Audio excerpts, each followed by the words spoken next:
Hello students, मैं जितेंद्र सिंह आज आपको कक्षा 8वीं हिंदी पहली इकाई का 6वां पाठ बच्चों, जिसका नाम है जरा प्यार से बोलना सीख लीजिए, जिसके कवि का नाम है रमेश दत्त शर्मा, पढ़ाएंगे।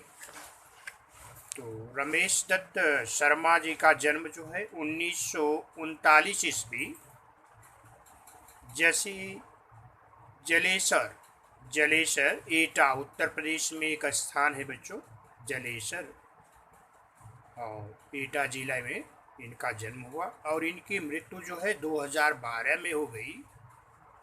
शर्मा जी 50 वर्षों से पत्र पत्रिकाओं, रेडियो और टीवी के माध्यम से वैज्ञानिक दृष्टिकोण का प्रचार प्रसार करते हैं। तो बच्चों ये 50 वर्षों से लगभग जो है वैज्ञानिक दृष्टिकोण माने विचार, विज्ञान के वैज्ञानिकों के विचारों को पत्र पत्रिकाओं के माध्यम से प्रचार और प्रसार करते हैं। आपको विज्ञान लेखन में दर्जन से अधिक पुरस्कार, एक दर्जन से अधिक इनको लगभग पुरस्कार मिले हैं। आप कक्षा 7वीं 8वीं से ही स्थानीय मुशायरों में चर्चा और जलेसरी के नाम से शिरकत माने भाग लेना करते रहते बच्चों। ये बहुत पहले से ही कम उम्र में ही ये जो कवियों का मुशायरा होता है, सम्मेलन होता है, उसमें भाग लेते थे। और तब ये जब 7वीं और 8वीं कक्षा में पढ़ते थे उस समय से ये पद्य के बारे में देखिए। पद्य का संबंधी प्रस्तुत गजल के शेरों में ये शेर है, शर्मा जी ने प्रेम से बोलना और सही समय पर बोलना। तो बच्चों प्रेम से बोलना बहुत बड़ी बात है। प्रेम पूर्वक अगर जिसको बोलना आ गया तो समझ लीजिए उसको बहुत कुछ आ गया। और समय पर बोलना, जब जरूरी हो तभी बोलना चाहिए, जरूरी नहीं तो नहीं बोलना चाहिए। और उसके साथ साथ बोलने से पहले विचार करना चाहिए। पहले व्यक्ति बोलता है जो चीज़ उसको सोच समझ करके बोलना चाहिए।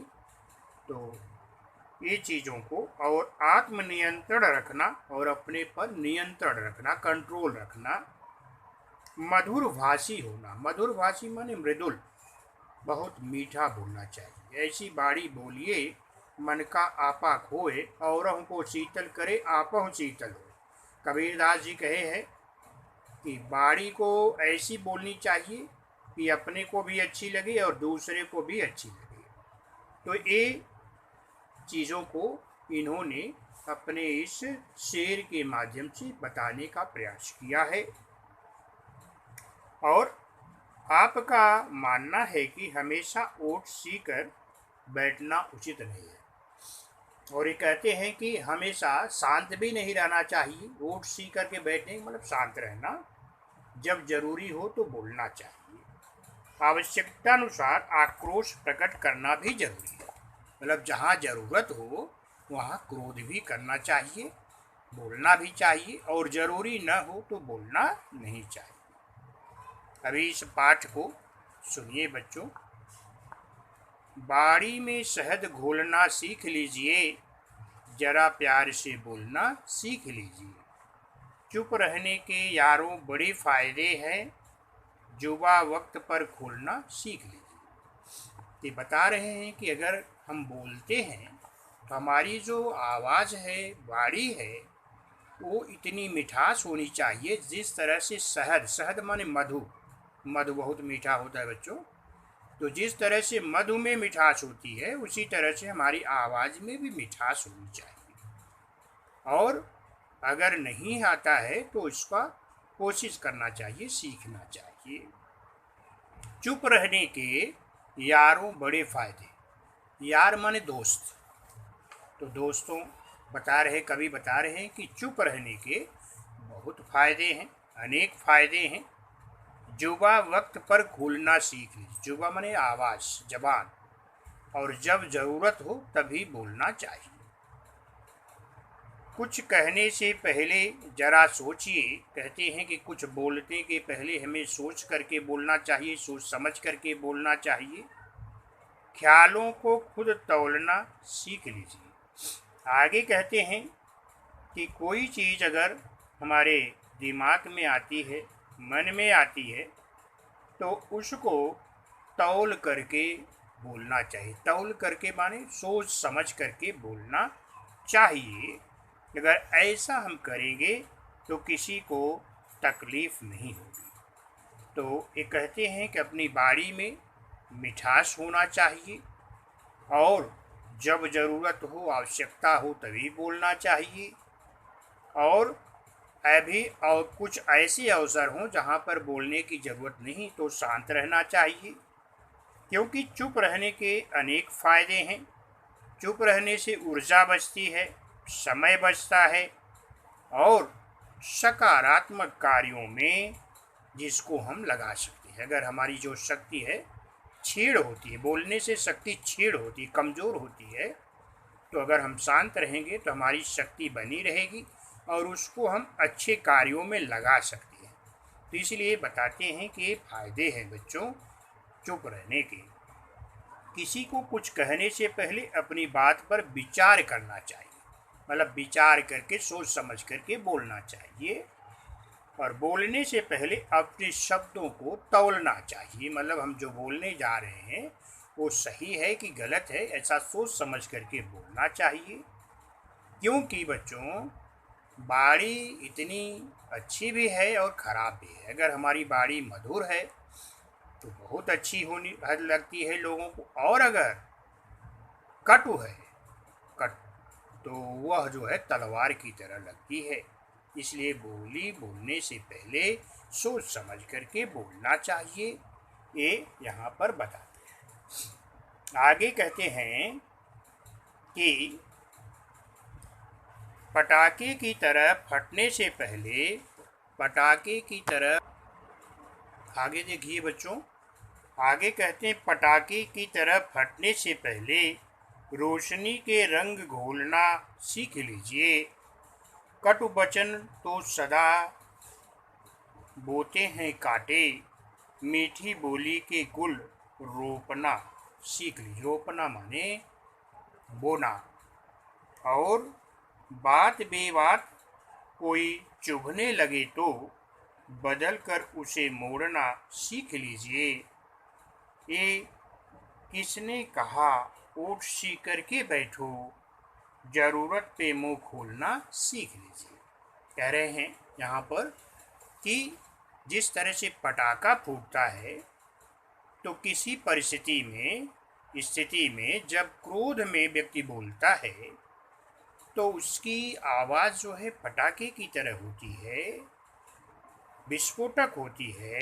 ऐसे स्थान पर प्रकाश फैलाना उचित है, क्योंकि क्रोध की प्रक्रिया में क्रोध ही मिलेगा और अगर बात हाथ में निकल जाएगी तो कुछ नहीं मिलेगा। बता रहे हैं कि अगर हमें क्रोध आता है और ऐसे समय पर हमें क्रोध में अपने ऊपर कंट्रोल करना चाहिए और अपने पर नियंत्रण रखना चाहिए। और कटु वचन सदा बोते हैं काटे। अगर हम कटु बोलेंगे, मृदुल नहीं बोलेंगे, कठोर बोलेंगे, हमारी आवाज़ में, हमारी बोली में मधुरता नहीं रहेगी, तो जिस तरह से कांटे बोने पर कांटे प्राप्त होते हैं, उसी तरह से वो उसका फल भी हमें कटु ही मिलेगा। इसलिए बोली को मीठी बोलनी चाहिए। मीठी बोली के गुल रोपना सीख लीजिए। और बता रहे हैं कि मीठी बोली जो है हमें कठोर कटु वचन को त्याग करके मीठी बोली रूपी फूल को बोना चाहिए, पौधे को लगाना चाहिए। अर्थात हमें हमेशा मधुर आवाज़ में बोलनी चाहिए, मीठी बोली बोलना चाहिए जो सबको अच्छी लगे और अपने को भी अच्छी लगे।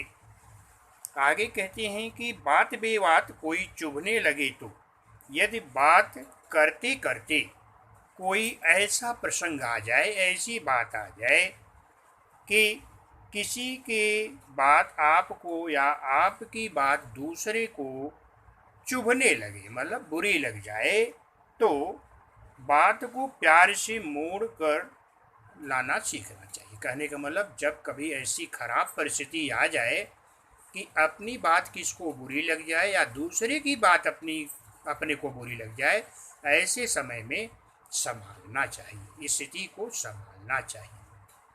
कभी कभी डिसएडवांटेज को एडवांटेज में बदलना ये बहुत इम्पॉर्टेंट होता है बच्चों। और ये जो है वही कर सकता है जिसके पास क्षमता होगी। तो यहाँ पर कह रहे हैं कि अगर कभी कभी हमारी बात किसको बुरी लग जाए या दूसरे की बात अपने को बुरी लग जाए, तो ऐसी परिस्थिति में संभालना जरूरी होता है। उस बात को मोड़ देना चाहिए, एक नई दिशा देनी चाहिए, अच्छा परिणाम जिसका निकले। और एक किसने कहा, ओट सी करके बैठ जाओ, जरूरत पे मुंह खोलना सीख लीजिए। कभी कहते हैं कि मैं ये नहीं कह रहा हूँ, कोई ये नहीं कहता है कि एकदम शांत रहना चाहिए। जब ज़रूरत हो तो क्रोध करना चाहिए, ज़रूरत हो तो बोलना चाहिए, लेकिन जब ज़रूरत न हो, ज़रूरी न हो तो बोलना नहीं चाहिए, क्योंकि बोलने से एनर्जी जो है, ऊर्जा व्यय होती है, खर्च होती है, और जो शरीर की क्षमता है, शक्ति है, वो छीड़ होती है। तो कह रहे हैं कि बोलना चाहिए, लेकिन जब ज़रूरत हो तो बोलना भी चाहिए, ज़रूरत हो तो क्रोध भी करना चाहिए, और जब ज़रूरी न हो तो न तो क्रोध करना चाहिए और न ही जो है बिना मतलब के बोलना चाहिए। और जब भी बोलें सोच समझ करके बोलें, और ऐसे बोलें कि किसको भी बुरा न लगे, क्योंकि बाणी में बहुत शक्ति होती है बच्चों। और बाणी ऐसी चीज़ है जो कि कहीं पर हमें सम्मान दिलाती है, और कहीं पर बाणी के कारण ही हमारा अपमान होता है। इसलिए ये कवि महोदय बड़े अच्छे ढंग से ये बताने का प्रयास किए हैं कि प्यार से बोलना सीख लीजिए, अगर नहीं आता तो सीख लीजिए, क्योंकि ये बहुत ज़रूरी है, मोस्ट इम्पॉर्टेंट है। तो ये पाठ बच्चों यहाँ पर समाप्त होता है। बस आज इतना है।